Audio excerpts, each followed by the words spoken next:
Sarıözen'in Cekemecek oyuncusu Temirlan bugünkü oyun turalı Madambek'in atı ortada güçlü oldu, biroq айласын таап кандай ыкма менен улакты көтөрүп аттың? Айдын болгондо иштешкек болуп калды ал жерде. Оюн билесиңер, өзүңүз орто менен жүрөт. Ортону алдырсаң гана нападающийлерге аябай эле күч келет. Орто менен жүрдү го дейм мен оюн.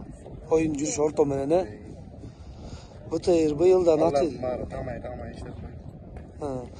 БТР быйылдан натыйжа коштубу же мурункудай эле ойноп жатабы? БТР мурдагыдан жакшы азыр. Секирмей жол.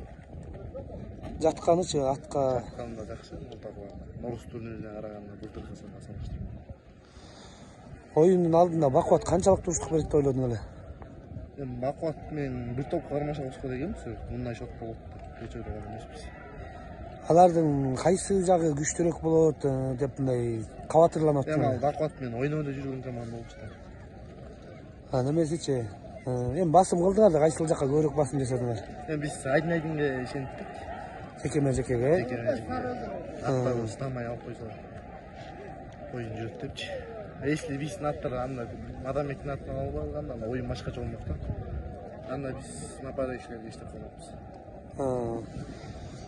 Финалда ойнойсуңар эми буюрса. Эми 21 буюрса финал.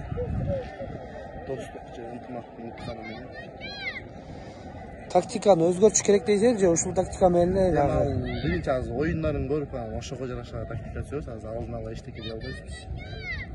Oyundun жүрүшү жөнүндө кененирээк мындай. Оюндун жүрүшү көрүп элаттар го баарыңыздар. Орто менен нападающий иштеп атты. Ар бир бала өзүнүн жумушун тагат кылды деп ойлойм. Бул жактан Нурдин минген БТР менен ортону көп ала албай жатты да, ал эмне себептен болуп калды деп ойлойсуң? Биз өзүбүз көп салган жокпуз, финалга жетебиз. Финалга сактап атышабы? Буюрса. Рахмат, ийгилик анда финалдагы оюндарга. Sarıözenчи үйөрмандарды чакырабыз. 21 келип бергиле. Күтөбүз үйөрмандар.